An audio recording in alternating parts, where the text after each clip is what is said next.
If I were to start talking about how I would choose a real estate agent, it would be totally useless to you if you don't have a good grasp on how real estate agencies work. It's kind of like learning to drive. I can't teach you how to parallel park on day one.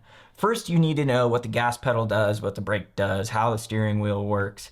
You know, cover the basics of how to operate a car before we start getting into the advanced maneuvers. So in this case, you need to know the basics of a real estate brokerage and how each part makes money because incentives drive behavior.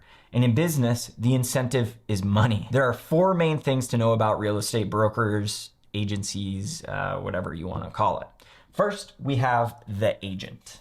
This is the person you hire and work with. They go through a 2 to 4 week course depending on where you live, and they get their real estate license. They're an independent contractor working on 100% commissions. Now, they usually don't get paid unless you sell your house. But real estate agents can't use their license without an overseeing business called a brokerage. This is the company itself. Think of like Remax, Keller Williams, or mine is eXp Realty. The brokerage gets paid by taking a small chunk of an agent's commission. A quick example would be you sell your house with an agent named Bob. Bob gets a $10,000 commission, but that commission goes to the brokerage and the brokerage takes $2,000. They take around 20%.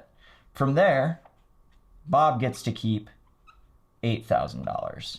So as you can see, the brokerage is actually incentivized to bring on as many agents as possible. Now, a broker is an agent that has taken an extra course to get a broker's license. This license allows them to do one main thing: run the actual brokerage. Now, the education is all about the rules, regulations, and legal requirements for running a brokerage. It has absolutely zero correlation to making them a better agent. Now, real estate agents are heavily regulated because there have been so many bad ones. And the broker's job is to make sure to keep these agents in line. So maybe we should give him a little whip. Brokers are paid a salary with a bonus structure because they're usually the one responsible for recruiting and training the agents.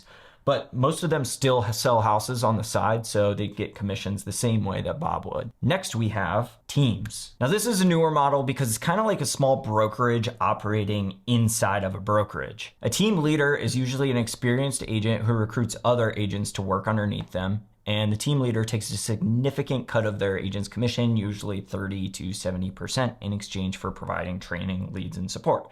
So in this case, hopefully you can read this. We got $10,000. The brokerage is going to take $2,000 of that. That $8,000 remainder goes to the team leader.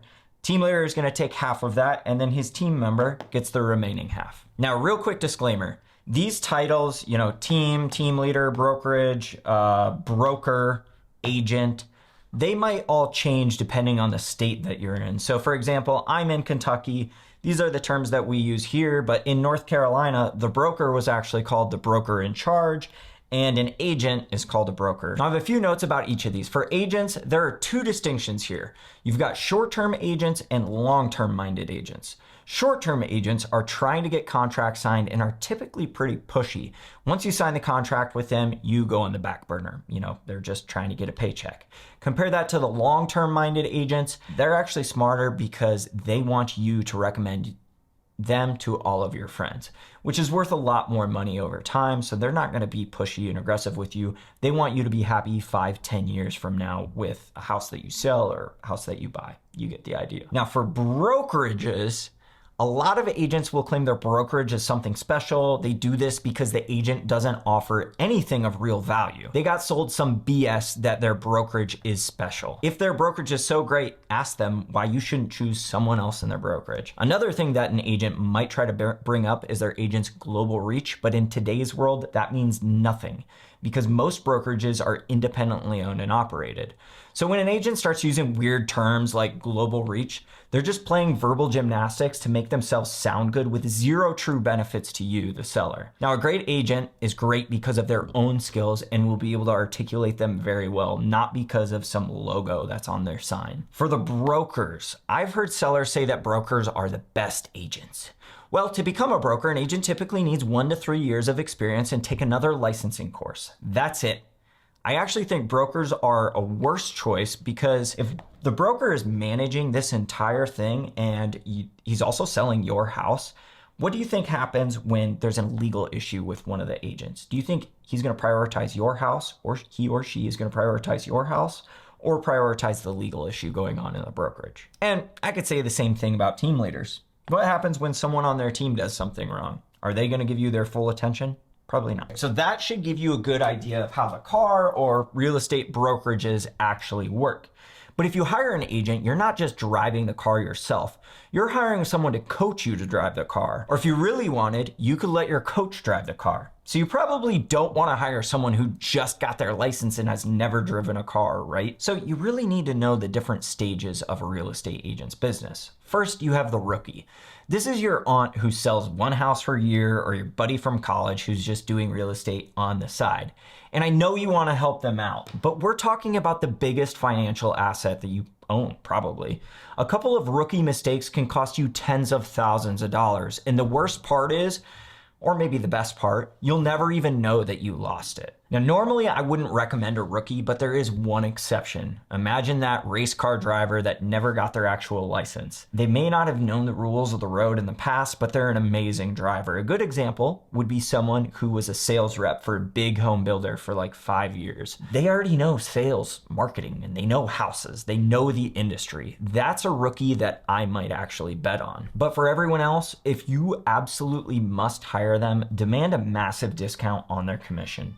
They don't have a track record, so they don't deserve a larger fee than an experienced professional. Next, we have the Solo-Prenuer. This is a full-time experienced agent who does everything themselves. No assistant, no staff.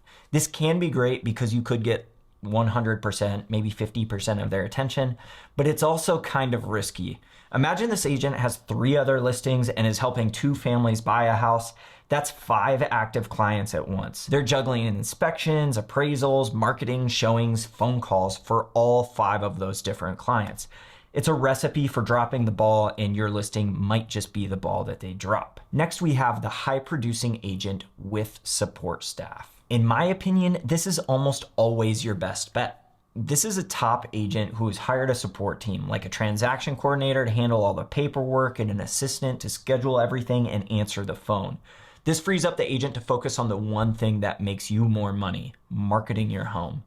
But there is a dark side. Make sure their crew or their employees are actually helpful. We recently worked on a deal where the listing agent's assistant was an overseas virtual assistant. Every single email they sent had mistakes on it. Wrong dates, wrong names, confusing instructions. It just created so much extra work for us and stress. So if your agent talks about their staff, ask a simple question. Are your employees here in the country? Now that agent might call their business a team, but just remember, I'm talking about one agent with hired non-commissioned staff around them. Naturally, the next step in that agent's career is they get so busy they can't keep up with everyone. So they decide to bring on agents underneath them to help work with clients. The problem is those agents are typically rookies, and the team leader is still so busy they don't have adequate time to train the agents. We already know you don't want a rookie, and if the team leader is slammed with clients while trying to recruit and train new agents, is your home going to get the attention it deserves? How do you pick a winner out of that lineup? You know how the car works, you know the career progression of the drivers that you're looking to hire. But if you're hiring a driver for a few weeks for $10, $20, even $50,000, you'd want to make sure they're an amazing driver, right? So what's the one skill a listing agent has that makes them amazing? And this took me years to figure out. Now, you might be thinking, I want to master a negotiator. But the truth is, the person who wins a negotiation is the one who wants it the least. Here's what I mean by that. Example 1, your house is on the market for 6 months and an interested buyer comes along and puts in an offer. You don't have any other options and you're trying to move on with your life. In this scenario, you don't have very much leverage, do you? It doesn't matter how good your agent is at negotiating. Example number 2, your house is on the market for 4 days, you get tons of showings and 3 offers. The buyers know there are multiple offers on the property, so they know the seller has the leverage. You don't get multiple offers by negotiating, you get it through expert marketing. Great marketing drives interested buyers to your property and creates a frenzy where buyers negotiate against each other, not against you. That's way more powerful than any negotiation tactic. And I'm not just talking about putting photos on Zillow. That only reaches this very small percentage of people who are actively looking for a house. Great marketing reaches the people who would buy a house if the right one popped up. These are the people who weren't even planning to move until they saw your house and fell in love. And you're probably thinking, oh, that doesn't happen. Well, we just did it. At the final walkthrough, the buyer said, you know, we weren't even looking for your house, but when we saw your video, I told my wife, we gotta go look at this property. They ended up buying it. That is the true power of marketing. So how do you find an agent who is an expert marketer? I'm going to show you exactly what I would do to find a top real estate agent in your area. First, go to Google and type in real estate agent in city, state, wherever it is that you're searching for one. Find individual realtors with great reviews in your area and make a list of them. Now, in Google, you're gonna see some people who have their names. In other situations, you're gonna see like Big Block Realty. That's the brokerage. Whenever it says realty, it typically means it's a brokerage. Sometimes you're gonna see teams. If you do find a team, you can go ahead and write that name down. But what I would recommend doing is going on their website, learning more about their business in general to find out whether they're one of those big teams that just bring on a bunch of rookie agents, or whether it's a very small team, you know, with, imagine like me and my wife, we brand ourselves as a team. I would also search YouTube and Instagram and Facebook and try to find people who are posting really engaging content. And then you want to take that list and you want to stalk them on their social media and see what they do to market properties. Who is making cinematic, engaging home tours that tell a story about the home, specifically the home? It's not about branding themselves, it's all about the home. Are they able to hold your attention? Are the videos too slow? Ignore the agents doing silly comedy skits to promote themselves. You want someone who makes the house the focus of the video. Now take that list and look up their reviews on Google, Yelp, Realtor.com, Zillow.com, but don't look for the 5-star reviews. Sniff out the bad reviews. See what went wrong.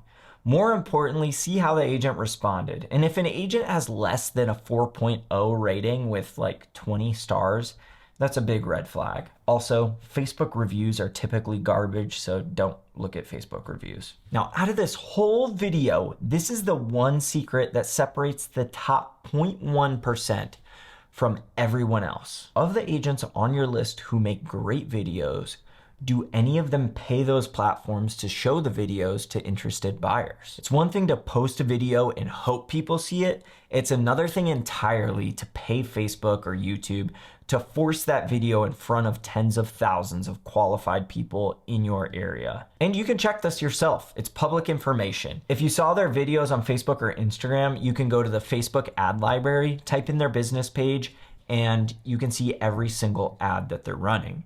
And if you found the agent on YouTube, you can go to Google Ads Transparency Center and again, type in their name and find out what ads they're running. If you find an agent who is actively spending their own money to advertise their listings, you've probably found a winner. But finding an agent who runs paid ads is very rare. Don't expect that you're going to be able to do it, which is fine, but you'll need a different tiebreaker. Find the one with real construction knowledge. This is so valuable when negotiating repairs. We just sold a rental property, literally today, July 29th. During the buyer's home inspection, they found a small leak that damaged the fascia and the soffit. That's the trim beneath your gutters and underneath the eave. The buyer's agent, who clearly didn't know anything about construction, wrote up the request asking for a brand new roof. And that would have been around $8,000. But the items mentioned on the inspection report weren't what people would call the roof. Fortunately, I pushed back to their request because it was clear that the buyer's agent and the buyer had no idea what they were talking about or even really asking for. So make sure your potential agent has experience with major renovations or building houses. It's worth its weight in gold. If you want to know what questions I would ask an agent if I were interviewing them to sell your house, watch this video.